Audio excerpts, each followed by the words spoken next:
یہ بات پتہ چلتی ہے کہ سعودی عرب کے کبار علماء نے ان حدیث کو ضعیف قرار دیا ہے.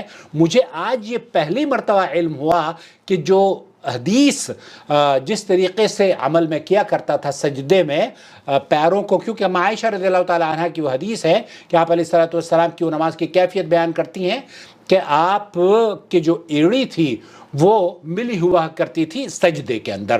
میں آپ کو اس اعتراف کے ساتھ کہ اس حدیث کے بارے میں مجھے آج پہلی مرتبہ علم ہو رہا ہے اور میں شکریہ ادا کرنا چاہتا ہوں. جیسے کہ آپ لوگوں کو بہت ساری چیزوں کا پہلی مرتبہ پتہ چلتا ہے کہ جناب جمعے کے دن سورہ کہف پڑھنا یا سورہ ملک پڑھنا سونے سے پہلے یا مختلف آیتوں کے وظائف اور وظیفے کرنا یا نماز کے بعد آیت الکرسی پڑھنا، اس طرح کے ہمارے ساتھ کئی پڑھے لکھے لوگ موجود ہیں اور وہ یہ کہتے ہیں کہ یہ تو عاقل صاحب ہم نے پہلی مرتبہ اپنی زندگی میں، ہمارے باپ دادا علماء میں شمار ہوتا ہے ان کا کہ بڑے علماء ہیں بر صغیر میں، اور انہوں نے ہمیں یہی بتایا کہ آیت الکرسی پڑھا کریں، لیکن آپ یہ کہہ رہے ہیں کہ یہ حدیث ضعیف ہے. اور سورہ کہف کے بارے میں بھی بہت سارے لوگوں نے کہا کہ صحیح یہ حدیث جو ہے ٹھیک ہے، اس پر عمل کیا جائے گا، لیکن محققین کے سعودی عرب کے علماء اور مشائخ کا موقف یہ ہے کہ یہ احادیث ضعیف ہیں.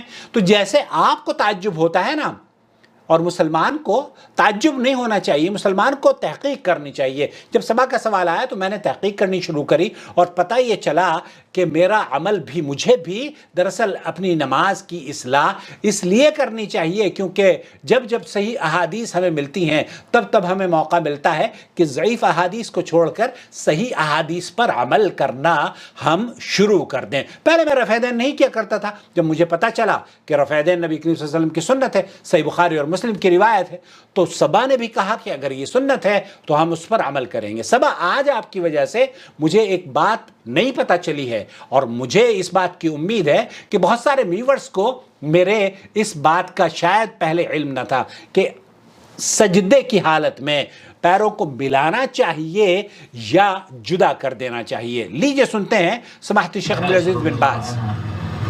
حضرت عائشہ رضی اللہ تعالی عنہ کی وہ حدیث بیان کی جا رہی اور وہ کہتی ہیں کہ اللہ کے رسول صلی اللہ علیہ وسلم کے قدم مبارک میں نے دیکھے تو آپ علیہ السلام کے سجدے میں قدم ملے ہوئے تھے.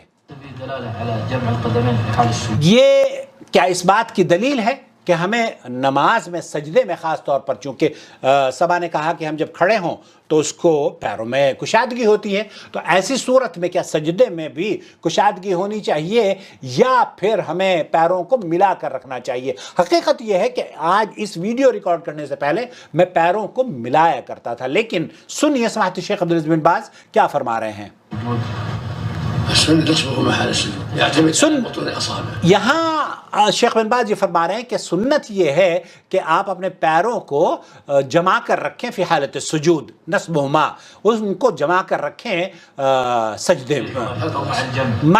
سوال یہ پھر پوچھا گیا جیسے صبا نے پوچھا کہ مع التفریق و مع الجمع، ان کو پیروں کو ایسے رکھیں الگ الگ یا پھر دونوں کو ملا کر رکھیں. تو شیخ فرما رہے ہیں کہ هذا الاصل التفریق، الاصل التفریق، ان سجدے میں اصل جو ہے وہ تفریق ہے. نماز کی جو کیفیت ہے اس میں اصل تفریق ہے، جدا جدا رکھنا ہے. آپ علیہ السلام آپ کے گھٹنے، آپ کے قدم مبارک اور آپ کے ہاتھ، انہوں میں کشادگی ہوا کرتی تھی، متفرق ہوا کرتے تھے، ان کے اندر فرق ہوا کرتا تھا. فی سجود ہی و فی رکوع ہی، آپ علیہ السلام کا سجدہ، آپ کے رکوع کی کیفیت بھی اسی طریقے سے ہوا کرتی تھی. اب وہ جو روایت پیش کی جاتی ہے نا، جو آپ نے بھی یقیناً سنی ہوگی اور بہت سے لوگوں نے شاید سنی ہو، وہ یہ کہ عائشہ رضی اللہ تعالی عنہ نماز کی کیفیت بیان کرتی ہیں. فیہ نظر، شیخ فرما رہے ہیں کہ اس حدیث، یہ حدیث محل نظر ہے. من روایت ابن خزیمہ والحاکم والاصل فی هذا كله عدم. یہاں شیخ ان محدثین کا تذکرہ کرتے ہیں کہ اس میں جتنی بھی احادیث پیش کی جاتی ہیں وہ ساری کی ساری محل نظر ہیں. تو اس سلسلے میں نماز چونکہ تعبدی امر ہے اور رات اور دن میں اللہ رب العالمین نے 5 وقت نماز فرض کی ہے، اس کے علاوہ بہت ساری سنن اور نوافل ہیں، اس لیے احادیث میں نماز کی مکمل تفصیلات ملتی ہیں۔ قیام، رکوع، سجود کے مسائل بالکل واضح ہیں۔ کہیں کہیں فہم و نصوص میں اختلاف کے سبب بعض مسائل میں اہل علم کے درمیان اختلاف پایا جاتا ہے، جیسے کہ سجدے کی حالت میں قدموں کو ملانے اور نہ ملانے کا مسئلہ ہے۔ سجدے کی حالت میں پیر ملانے کے متعلق اہل علم کے درمیان 2 رائے پائی جاتی ہیں۔ نمبر 1 تو یہ کہ دونوں پیر ملا کے رکھنا چاہیے۔ نمبر 2 دوسری یہ کہ دونوں پیروں کو جدا جدا رکھنا چاہیے۔